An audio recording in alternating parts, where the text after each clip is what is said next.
오늘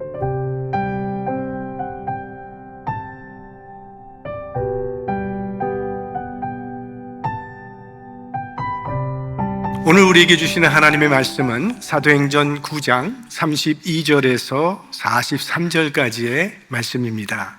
우리 교독해서 읽겠습니다. 때에 베드로가 사방으로 두루 행하다가 룻다에 사는 성도들에게도 내려갔더니 그래서 애니아라는 사람을 만나매 그가 중풍병으로 상 위에 누운 지 8년이라. 베드로가 가로되 애니아야, 예수 그리스도께서 너를 낫게 하시니 일어나 네 자리를 정돈하라 한데 곧 일어나니. 룻다와 사론에 사는 사람들이 다 그를 보고 죽기로 돌아가니라. 요빠에 다비다라 하는 여제자가 있으니 그 이름을 번역하면 도르가라. 선행과 구제하는 일이 심히 많더니 그때 병들어 죽음에 시체를 씻어 바닥에 뉘우니라. 룻다가 요빠에 가까운지라 제자들이 베드로가 거기 있음을 듣고 두 사람을 보내어 지체 말고 오라고 간청하니 베드로가 일어나 저희와 함께 가서 이르매 저희가 데리고 다락에 올라가니 모든 과부가 베드로의 곁에 서서 울며 도르가가 저희와 함께 있을 때 지은 속옷과 겉옷을 다 내어 보이거늘. 베드로가 사람을 다 내어 보내고 무릎을 꿇고 기도하고 돌이켜 시체를 향하여 가로되 다비다야 일어나라 하니 그가 눈을 떠 베드로를 보고 일어나 앉는지라. 베드로가 손을 내밀어 일으키고 성도들과 가부들을 불러들여 그의 산 것을 보이니 온 요빠 사람이 알고 많이 주를 믿더라. 베드로가 요빠에 여러 날 있어 시몬이라 하는 피장의 집에서 유하니라. 아멘. 스데반의 순교로 시작된 그 박해가 예루살렘에서 계속 지속되었더라면 복음 전도는 대단히 어려워졌을 텐데 그 이후에는 비교적 극심한 박해가 없었던 것 같습니다. 그 이유는 당시 로마 황제 칼리굴라라고 하는 황제가 자신의 동상을 예루살렘 성전 안에 세우라고 명령을 내려서 모든 유대인들의 관심이 그 동상 세우는 일을 반대하는 운동에 집중되어 있었기 때문입니다. 또한 사울의 회심도 큰 영향을 주었다고 봅니다. 박해자의 우두머리였던 사람이 이제는 오히려 복음을 변호해주고 있고 복음을 전도하고 있다는 그 사실이 유대교 지도자들에게 적지 않은 타격을 주었을 것이라고 생각합니다. 그래서 예루살렘 교회는 든든한 기반을 구축하게 되었고 이제 사도 베드로는 예루살렘의 지도자로서 흩어져 있는 교회들을 돌아다니면서 신방하며 격려하는 그런 역할을 할 수 있게 되었습니다. 사도행전을 크게 두 파트로 나눠보면 1장에서 12장까지는 사도 베드로를 중심으로 한 이야기고 13장에서 마지막 28장까지는 사도 바울을 중심으로 한 이야기로 되어 있습니다. 그래서 사도행전 9장 전반부에는 사울의 회심 얘기가 잠깐 소개되고 오늘 다시 그 중심 인물인 사도 베드로의 사역을 소개하고 있습니다.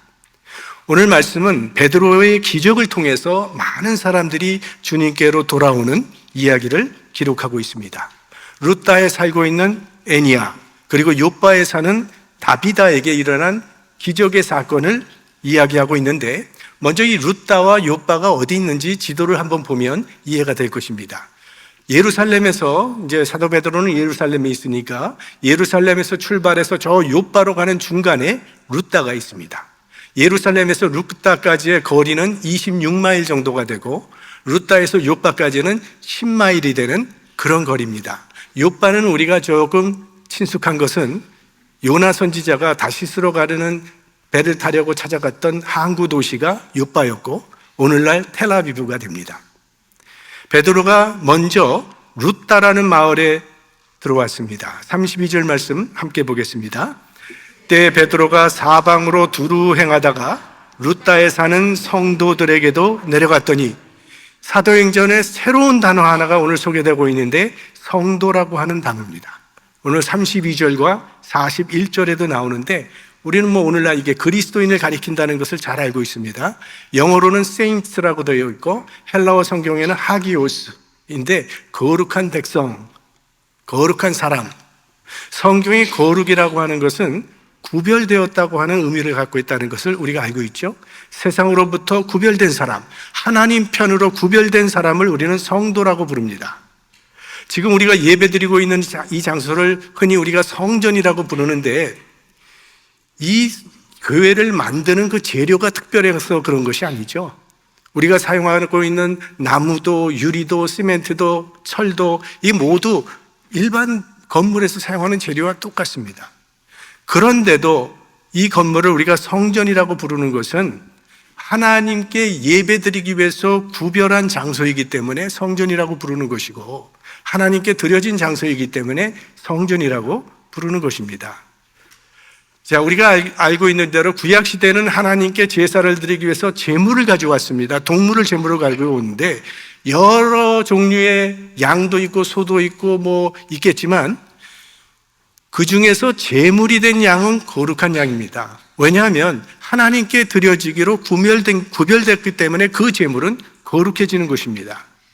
마찬가지로 하나님의 백성은 하나님의 편으로 구별되었기 때문에 거룩한 백성이요, 성도라고 부르는 거고, 우리가 거룩한 백성이 될 수 있는 것은 우리가 세상 사람들보다 거룩해서가 아니라 예수 그리스도께서 우리를 위해서 행하신 일 때문에 우리를 거룩한 백성이라고 부르는 것입니다. 히브리서 10장 10절 말씀 함께 볼까요? 예수 그리스도의 몸을 단번에 들이심으로 말미암아 우리가 거룩함을 얻었노라.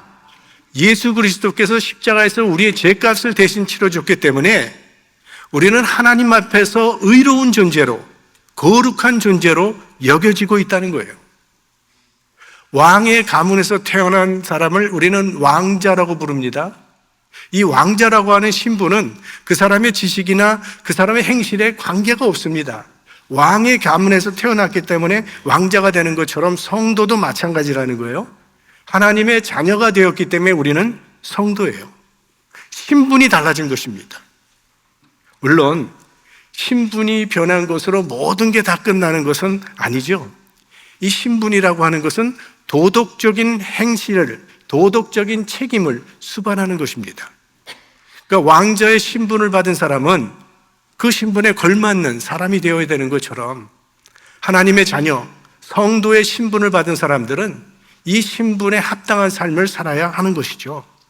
그러니까 우리의 인격과 우리의 모든 것이 하나님의 거룩성을 나타내야 합니다. 근데 하나님께서는요, 우리에게 새로운 신분만 주신 것이 아니라 새로운 삶을 살 수 있는 능력도 주십니다. 그분이 성령님입니다. 우리는 하나님의 뜻대로 살아야 된다는 걸 알고 있지만 우리는 그렇게 살지 못한다는 것도 잘 알고 있습니다. 그래서 성령님께서 우리 안에 오신 것입니다. 이 성령님께서 우리가 주님의 뜻을 따라 살 수 있도록 도와주십니다. 그런데 성령께서 도와주시는 방식은요, 우리의 마음의 변화를 일으키시는 겁니다. 우리 안에 하나님의 뜻대로 살고자 하는 마음이 일어나게 해주신다는 거예요. 늘 놀 생각만 하면서 살던 사람이, 나도 이제는 이렇게 살아서는 안 되겠다. 나도 말씀을 좀 더 봐야 되겠다. 그리고 기도 생활도 좀 열심히 해야 되겠어. 내가 봉사도 좀 하고 구제도 좀 하고 이제는 하나님의 나라를 위해서도 좀 일해야 되겠다. 이런 마음은요, 성령이 주시는 마음입니다. 성령께서 우리 마음속에 생각나게 하시고 깨우쳐 주시는 거예요. 그러나 강제로 끌고 가시지는 않습니다. 자, 목자들은 양들을 물 있는 곳으로 인도해 주는 거예요. 그러나 물을 마시는 것은 양이 마셔야 되는 거예요. 그래서 성령을 보혜사라고 부르는 거 아닙니까? 영어 성경에는 보혜사를 헬퍼, 돕는 자라는 거예요. 그러니까 성령은 나는 가만히 있는데 성령께서 대신해 주시는 게 아니라는 거예요. 그냥 난 가만히 아무것도 안 하고 있는데 갑자기 성령께서 기도하지 않고는 못 견딜 수 있도록 마음을 막 움직여 주시고 말씀을 볼 수 있도록 자꾸 내 마음을 억지로 막 견딜 수 없도록 뜨겁게 해서 말씀 보게 하는 그런 일은 절대로 일어나지 않는다는 것입니다. 내가 하고자 할 때 그때 성령님께서 할 수 있도록 도와주시는 거예요.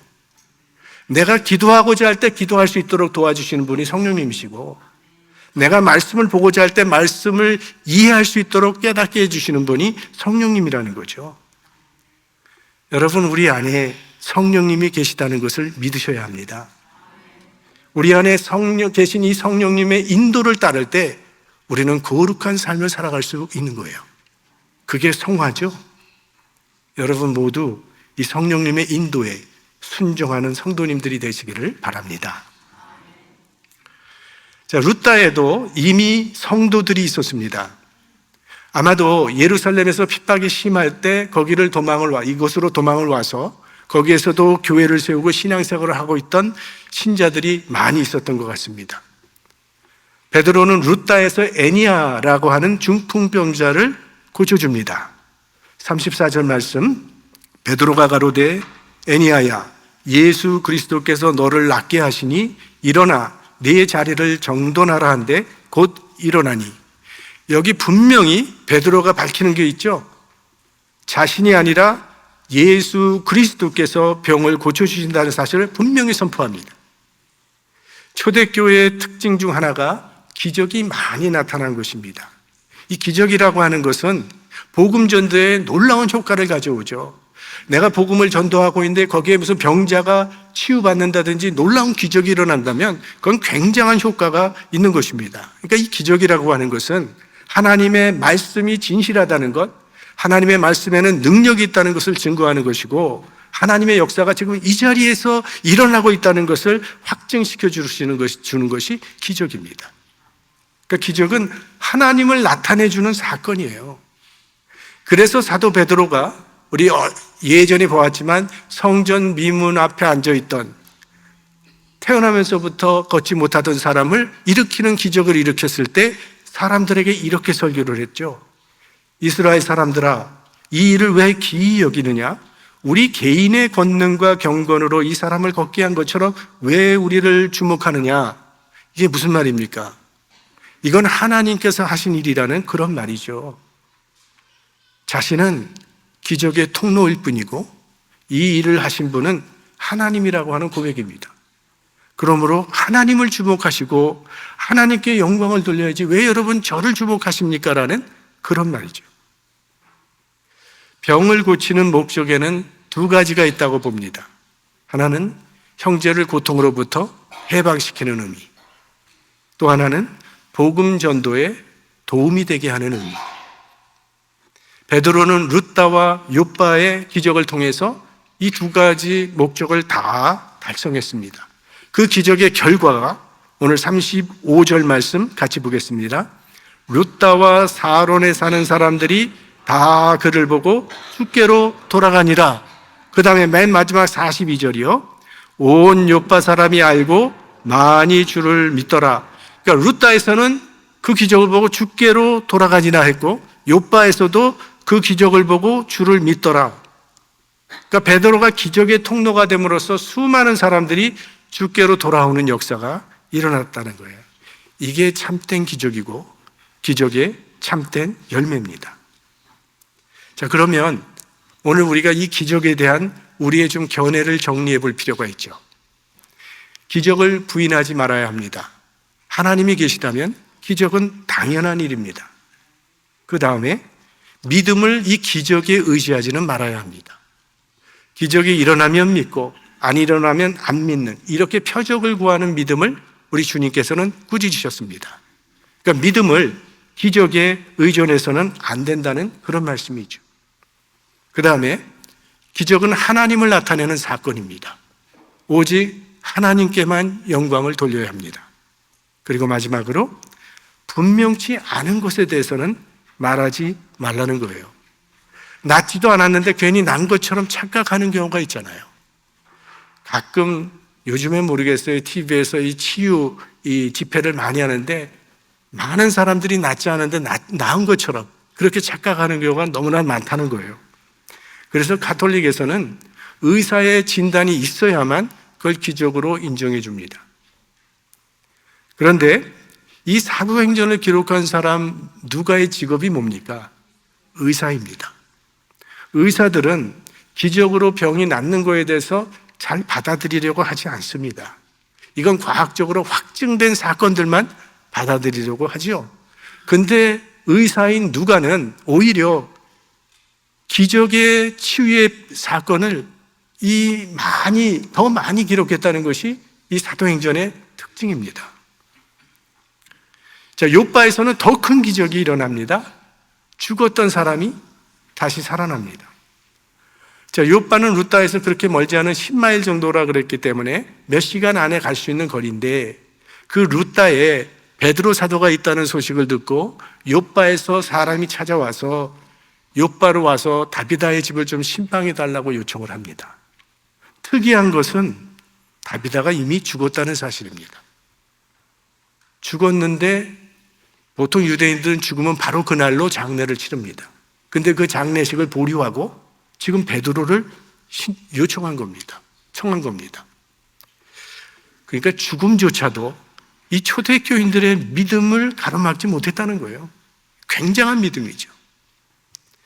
베드로 역시 대단합니다. 오란다고 갑니다. 이미 죽었는데 가서 어쩌자고 따라가는 것입니까? 만약 누가 돌아가셨는데 그분의 가족이 저를 찾아와서 목사님, 이 사람은 더 살아야 되는 사람입니다. 이렇게 가면 안 됩니다.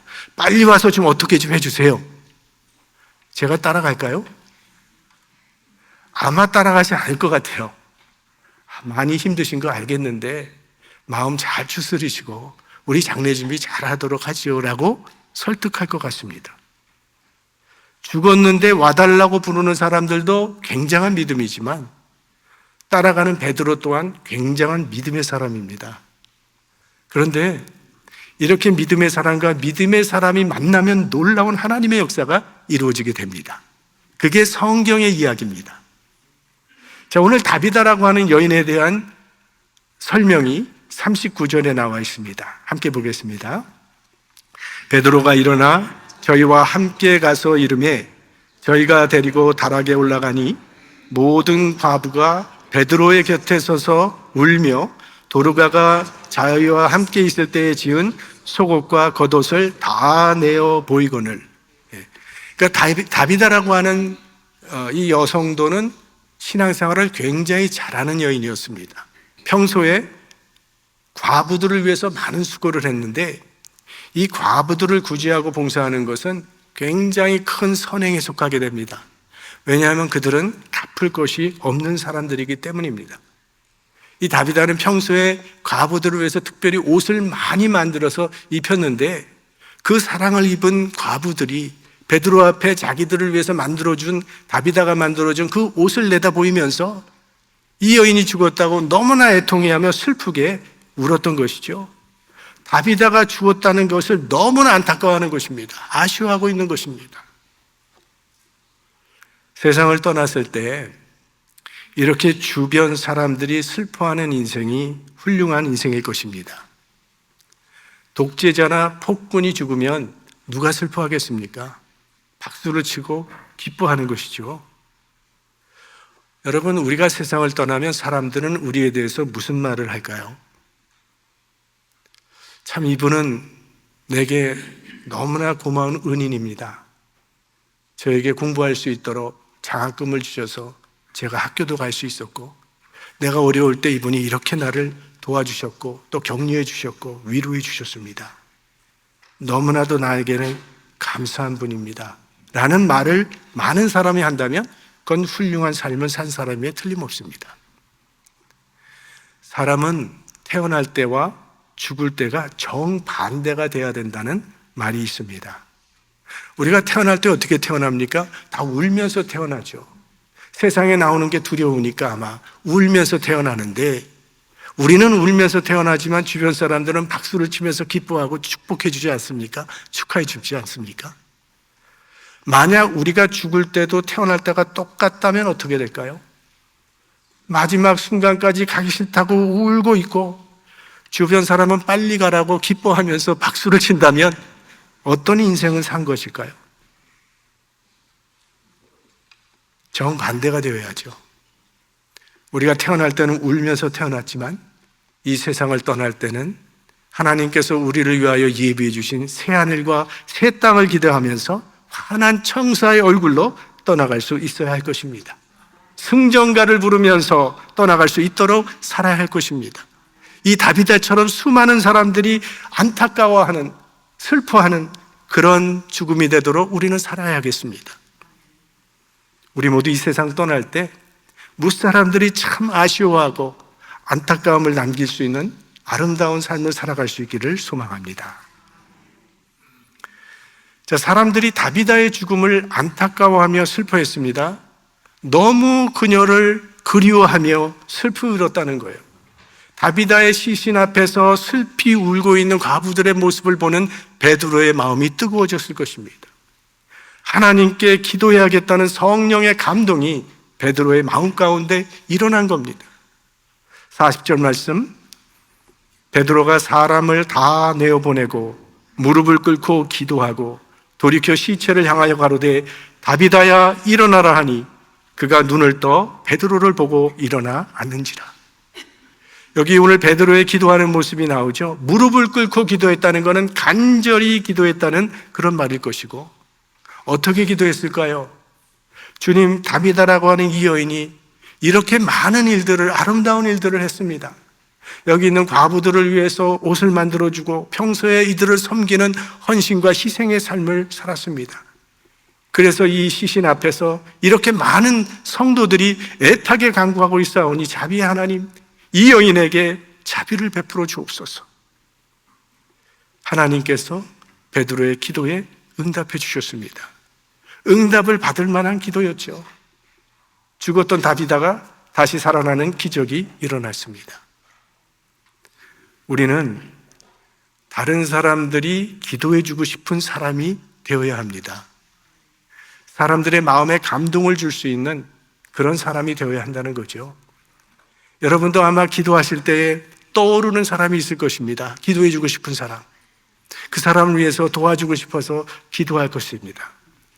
우리 목사들도 기도하게 되는 두 종류의 사람이 있죠. 하나는 다비다 같은 사람. 정말 아름다운 희생과 헌신의 삶을, 하나님 나라 확장을 위해서 헌신하는 삶을 위해서 하나님 도와주십시오. 이 사람이 형통할 수 있도록, 아픈 것도 날 수 있도록 그렇게 기도합니다. 또 하나 기도하게 되는 사람은 문제야, 제발 어떻게 좀 해주세요. 우리 바라기는 다 다비다처럼 하나님의 기쁨이 되고 사람의 마음에 감동을 주는 사람들이 될 수 있기를 바랍니다.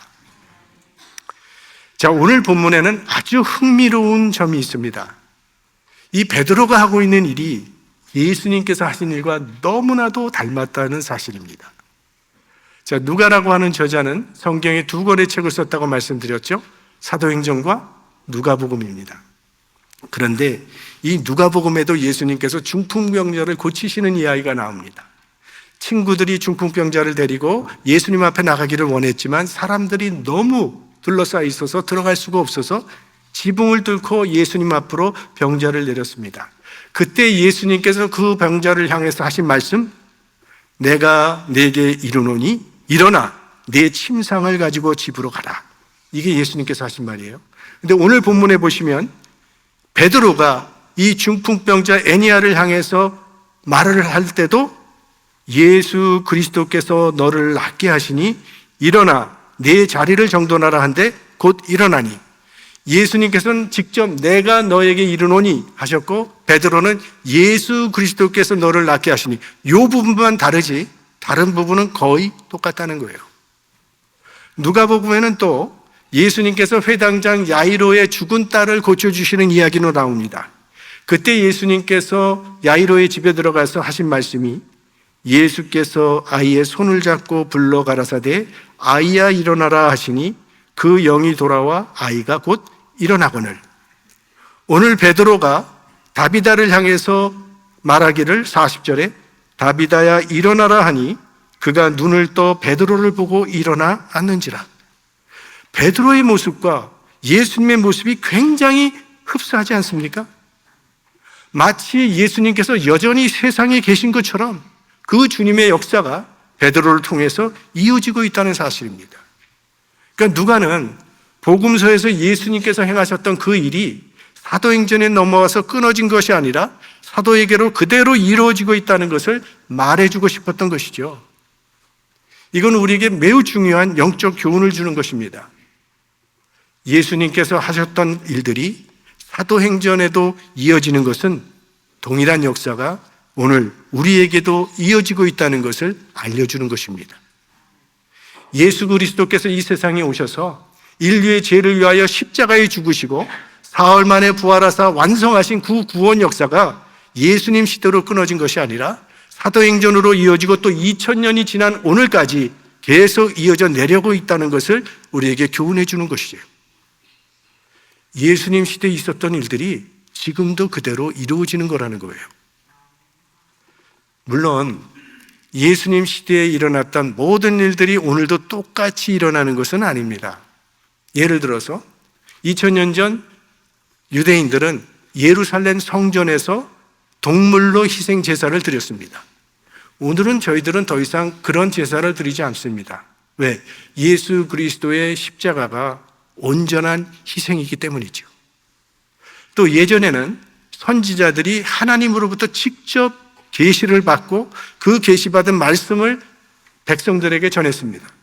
그러나 오늘날은 성경이 완성되었기 때문에 이제는 성경을 통해서 하나님의 말씀을 저희들이 듣게 됩니다. 기적. 신구약 성경에 기적 이야기가 참 많이 나옵니다. 예수님은 너무나도 많은 기적을 행하셨어요. 오병이어로 수많은 사람들을 먹이기도 하시고 또 무리를 걸어가시기도 하고 바다를 다스리시기도 하고 죽은 자를 살리시기도 하는 기적을 행하셨어요. 오늘날에도 기적이 없다고는 말할 수 없지만 극히 기적은 드뭅니다.